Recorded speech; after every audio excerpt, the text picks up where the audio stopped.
Right, hello everybody. We're in Berlin Ghetto again and we're having a look at the Focke-Wulf A8. Now, one of the cool things that I can do when I come to these museums, because of you guys, because of my Patreons, is actually get beyond the barrier and actually get really close and cozy with the actual aircraft.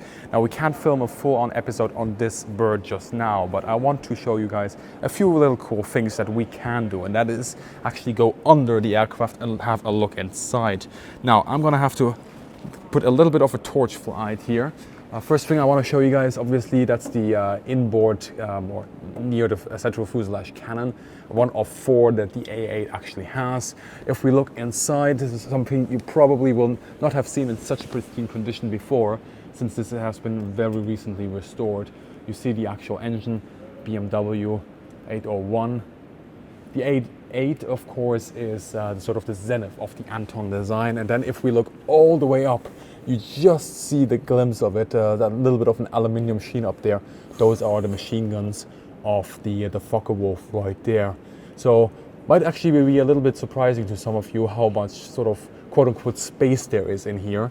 Of course, here very strong mounting struts for the engine as well. As we shuffle up towards the starboard side, then we can also see some of the control cables here for the actual aircraft's control, for the pilot to allow to steer his aircraft. Another cannon right here. Let's move on to the starboard wing here. We've got another 20mm cannon, of course, sticking out here for, as I said, a lot of firepower in the A8, being used for anti-bomber duties. There's a special term we also use in Germany, Sturmbock.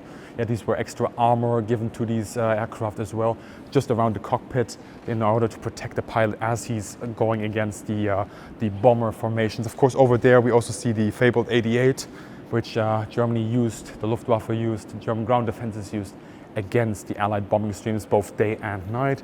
And as we move around here on the tail side, this is actually a magnificent aircraft, really, since it was very recently restored. It is perfectly pristine. Another thing we can look inside here, which you wouldn't be able to see from the barrier, you see the compressed air bottles, you see some of the electrical and navigational equipment inside as well, as we squeeze the camera in there. This is, of course, one of the access hatches that some of the maintenance guys would be using in order to have access themselves. And then quick look perhaps inside the cockpit. We can't really get inside at the moment, but you'll see the Revy side a little bit offset to the right, as is standard for the Germans.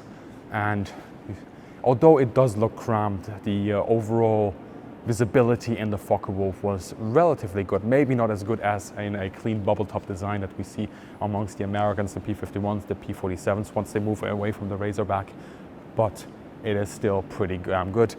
Watching the aileron here coming full circle to the front of the aircraft, absolutely magnificent, of course. So if you do come to Berlin, if you do want to see an A8 in pristine condition, do check out Berlin Ghetto Museum here, Militärhistorische Museum of the Bundeswehr.